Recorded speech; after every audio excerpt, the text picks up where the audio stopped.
अस्सलामुअलैकुम दोस्तों, मैं हूं मोहम्मद शफीक और आप चैनल देख रहे हैं उर्दू डिस्कवरी 5। आज हम बात करने वाले हैं समुद्री हवा के बारे में।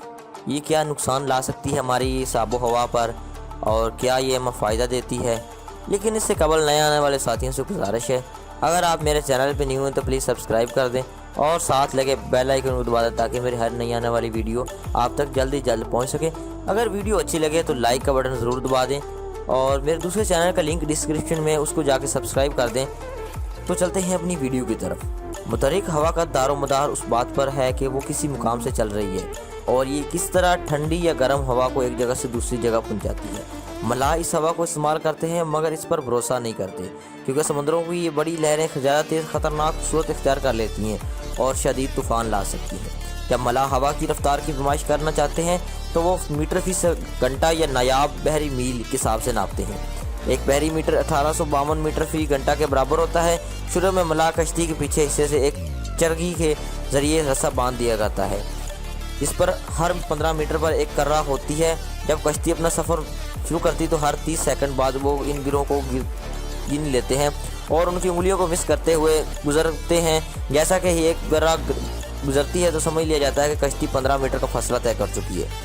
चनाचा जब 10 गज़ें गुजर जाती हैं तो समझ लेना जाता है कि कश्ती 20 किलोमीटर फी घंटा की रफ्तार से सफ़र कर रही है। हवा की हरारत के दबाव के रफ्तार का अंदाज़ा ताकतवर अंदाज़ा लगाया जा सकता है।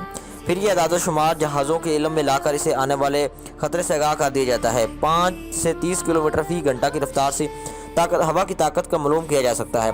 हवा कश्तियों के लिए ख़तरनाक सूरत इख्तियार करती है।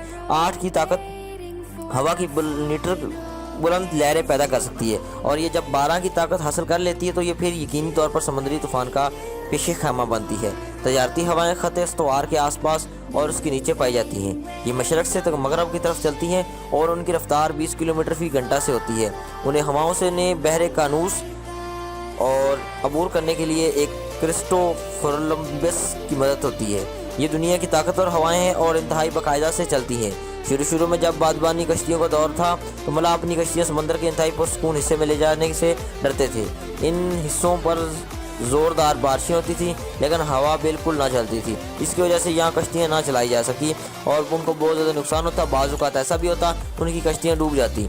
तो मेरी ये वीडियो अगर आपको अच्छी लगी तो लाइक कर दे, दोस्तों के साथ शेयर कर दे और सब्सक्राइब अगर पहले से नहीं किया हो तो वो कर दे। तो हम अपने अमेजिंग सवाल की तरफ चलते हैं। ये बाद मीटर है जिससे हवा की जो है आप नहीं। तब तक के लिए अल्लाह हाफ़िज़।